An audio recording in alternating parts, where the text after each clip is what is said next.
Hello friends, मैं हूं बैद और आप देख रहे हैं भिवंडी टाइम्स। इस वक्त मैं मौजूद हूं अंसारी प्लेग्राउंड बाला कंपाउंड में और यहां पर आज हम जानेंगे कि यहां की जो पब्लिक है वो इस बार भिवंडी ईस्ट में किसको समर्थन देने जा रही है और अगर वो समर्थन दे रही है तो आने वाला जो भी एमएलए होगा उनके हिसाब से भिवंडी ईस्ट में क्या क्या विकास के काम होने चाहिए। तो मेरे साथ बहुत सारे लोग मौजूद हैं, एक एक करके सबसे सवाल करें। भिवंडी का number 1 license holder authorised internet service provider SVC net आपके लिए लाया है 3 महीने का प्लान सिर्फ 1599 रुपए में 75 एमबीपीएस का और साथ ही साथ आपको मिलेगा इसके साथ free to use wifi router और साथ ही जीपॉन फाइबर इंस्टॉलेशन फ्री। यही प्लान अगर आप 1 साल के लिए लेते हैं तो आपको पे करना है सिर्फ 9 महीने का अमाउंट, 3 महीने का आपको रिचार्ज फ्री और अगर आप किसी को रेफर करते हैं तो आपको मिलेगा 3 महीने का रिचार्ज फ्री। मजीद जानकारी के लिए दिए गए नंबर पर कॉल कीजिए, टर्म्स एंड कंडीशन अप्लाई करेंगे। पहले तो आपका नाम बताओ भाई। मोहम्मद अरशद अंसारी। आ रहे थे आप यही बाला कंपाउंड।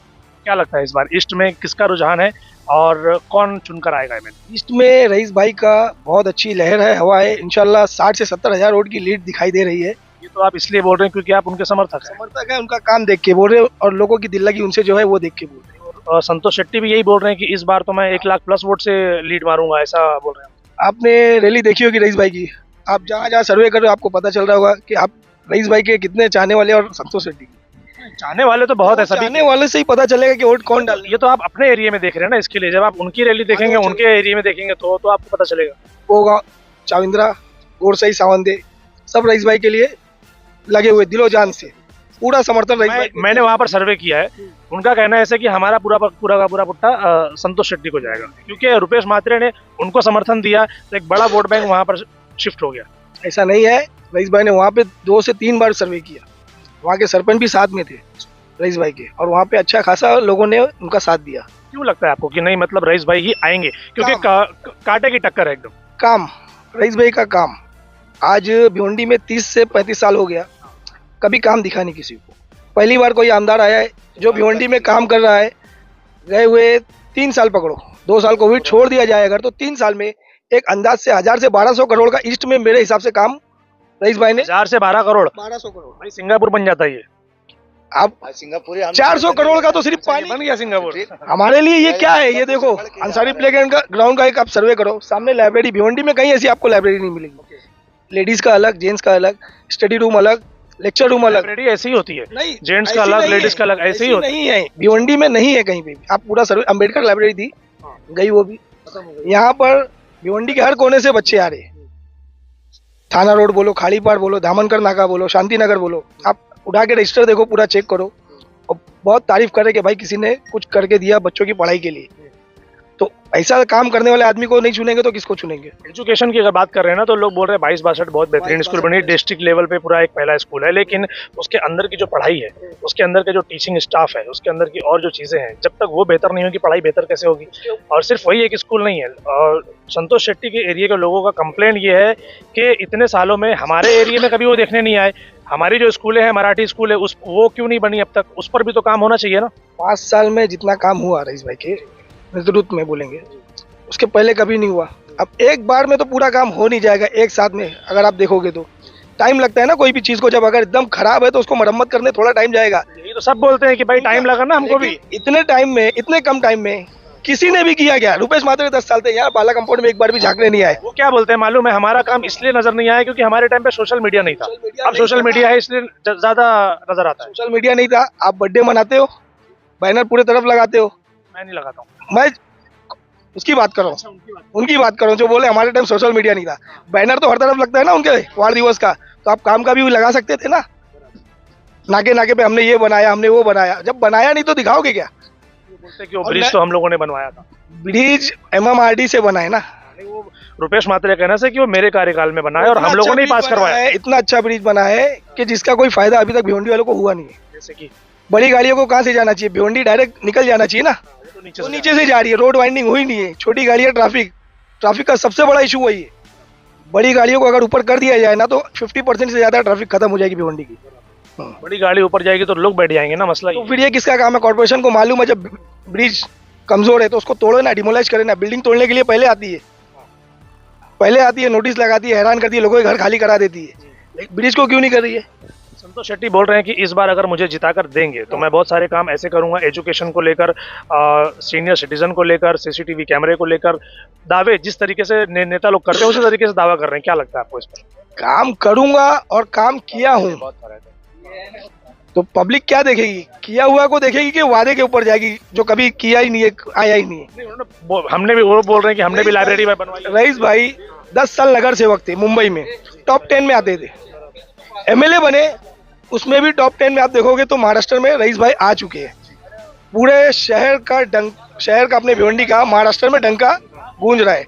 चाहे बाई 62 ले लो, चाहे सड़कें ले लो, चाहे ट्रैफिक में तो अपन वर्ल्ड में मेरे ख्याल से आ गए थे। टॉप में अपन एकदम हाई लेवल पे आप। टॉप 4 में शायद आया था भिवंडी ट्रैफिक के लिए। तो उसके लिए भी सॉल्यूशन है, रोड वाइंडिंग का काम होगा तभी हल होगा, उसका अलावा कोई चांस नहीं। आप कैसे कह सकते हैं, क्योंकि पिछली बार जो इलेक्शन हुआ था रुपेश मात्रे भी खड़े थे, संतोष शेट्टी भी खड़े थे, वोट काफी डिवाइड हो गया था, जिसकी वजह से बहुत कम मार्जिन से रईस शेख साहब जीत के आए। अब तो एक बड़ा वोट बैंक उधर गया है, तो कैसे कह सकते हैं आपकी हाँ नहीं ये जीतेंगे? जब आए तो उस वक्त जीरो थे, अभी हीरो हो गए। तो जीरो और हीरो में बहुत फर्क होता है, इसीलिए मतलब ये होगा।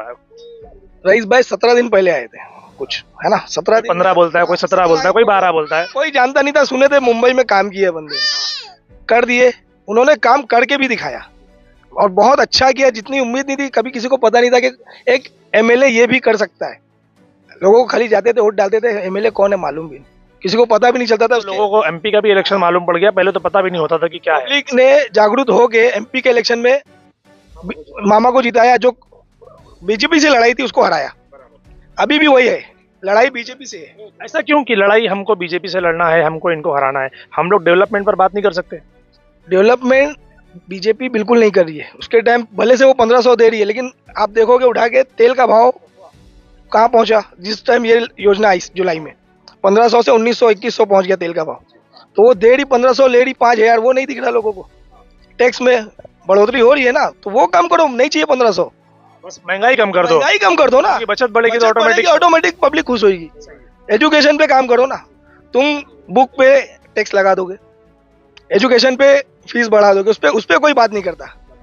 मंदिर मस्जिद, ये भी तो कहीं ना कहीं एमएलए भी इसके ऊपर सदन में आवाज उठा सकते हैं, विधानसभा में। हर मुद्दे पर एक ऐसा एमएलए जो हर मुद्दे पर वहां पर आवाज। लेकिन टोरेंट का मसला अभी तक सॉल्व नहीं हुआ। का मसला जब तक उसका एग्रीमेंट कंप्लीट नहीं होगा 2027 तक, फिर वादे क्यों करते कि हम करके देंगे, हम करवा देंगे, तो फिर मतलब ये चुनावी मुद्दा है, खाली चुनावी मुद्दा है। टोरेंट पे अगर पब्लिक वोट देती है तो मैं बोलता हूँ वो बेवकूफ है। टोरेंट को एग्रीमेंट है, तुम एग्रीमेंट अगर होता है 11 महीने का एक घर का, तुम उसको खाली करा सकते हो? तो फिर इसका 10 साल का कैसे खाली कराओगे 27 से पहले? हाँ, ये बोलेंगे कि 27 में कॉम्पिटिटर लाएंगे उसका, एमएससीबी, टाटा, रिलायंस वगैरह, वो उससे बेनिफिट मिलेगा हमको, टोरेंट से नहीं मिलेगा। अगर रईस शेख चुनकर आते हैं तो क्या लगता है आपको भिवंडी ईस्ट में ऐसे और कौन से काम है जो होने चाहिए? जितना काम हुआ ये तो मैं समझता हूँ 10% होएगा। प्लान उनका बहुत बड़ा है। क्या है दिमाग में? बचे हुए रोड है वो होंगे पहले। एजुकेशन का मुद्दा है, एक एजुकेशन का मुद्दा, मतलब दिमाग में क्या चीज आती है? एजुकेशन का मुद्दा मतलब क्या? डिग्री कॉलेज, यहाँ पर मेडिकल कॉलेज, जो हमारे भिवंडी के बच्चों को बाहर जाना पड़ता कैसे बनेगा? जगह है नहीं हमारे पास, नगर पालिका बोलती इतनी बड़ी बड़ी जगह हमारे पास है नहीं, तो बने अभी यहाँ पर कब्रिस्तान के लिए जगह देख ली, यहाँ पर पीछे कब्रिस्तान की हैरानी थी, वो भी सॉल्व, तो उसके लिए भी जगह निकल जाएगी भाई। बहुत कॉर्पोरेशन में जगह है, बस निकालने वाला चाहिए, और निकालने वाला एक ही आदमी। मेरे को लगता है कि रईस शेख साहब तो आप जानते हैं। नहीं सब पूरा नॉलेज है। हाँ, नॉलेज होना चाहिए। देखो आज युवा अगर आगे नहीं आएगा ना तो चूतिया बनता रहेगा, बेवकूफ बनाते रहेंगे लोग। हमको आगे आना पड़ेगा, नॉलेज लेके, और जो हमको बेवकूफ बनाते हैं उनको अब रास्ते लगाना पड़ेगा।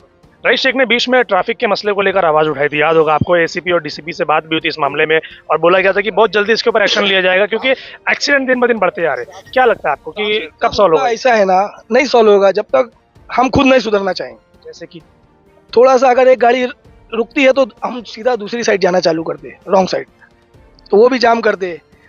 पार्किंग कहीं भी लगाते हैं, जहाँ पार्किंग की जगह नहीं, गाड़ी चलने की जगह नहीं, वहाँ हम पार्किंग लगा के हटते हैं। मैं अपने आप को भी बोल रहा हूँ, तो पहले हम सुधरेंगे तो भिवंडी सुधरेगा। हम मुंबई यहाँ से जाते हैं, थाना जाते हैं, क्या हम कहीं ड्राइविंग रूल तोड़ते? कहीं नहीं तोड़ते। भिवंडी में क्यों तोड़ते? हमारा है ना, इसके लिए। हमारा नहीं है, यहाँ पे रूल्स जो है वो सिस्टम पावरफुल नहीं है। अगर आरटीओ टाइट हो जाएगा, प्रशासन टाइट, थोड़ा सा टाइट होता है ना, तो एमएलएस को और कॉर्पोरेटर को फोन जाने लगते हैं, मेरी गाड़ी छुड़वा दो, मेरा ये करवा दो, इस तरीके से काम शुरू हो जाता है। वो मैं बोला ना, हमको सुधरना पड़ेगा, हमको सुधरना पड़ेगा, ये चीज छोड़ना पड़ेगी। मुंबई जाते हो तो क्या फोन करते हो, चालान कटता है, आरटीओ पकड़ता है, वहां भर के आते हो चुपचाप। वहां तो हिम्मत नहीं होती पहली चीज रूल तोड़ने की। है ना। टेक्नोलॉजी की अगर बात करें तो क्या लगता है भिवंडी ईस्ट में या वेस्ट में या भिवंडी शहर में अगर टेक्नोलॉजी आनी चाहिए तो वो क्या चीजें होंगी आप लोगों के माइंड में? ये रईस भाई ने अभी एस्ट्रोनॉट सेंटर का काम चालू है उचित पाड़ा में 34 नंबर स्कूल में। बच्चे लोग को वहाँ पर सैटेलाइट वगैरह के बारे में और मतलब चांद वगैरह अंतरिक्ष के बारे में वहाँ पे पढ़ाया जाएगा। वो भी बहुत जल्दी काम कंप्लीट हो जाएगा। भिवंडी शहर में होने वाला है ये। चालू है काम। उचित पाड़ा आप जाओगे ना 34 नंबर स्कूल है शायद अहमद बेकरी के सामने, वहाँ पे वो काम चालू है। टेक्नोलॉजी से लग के ही है वो।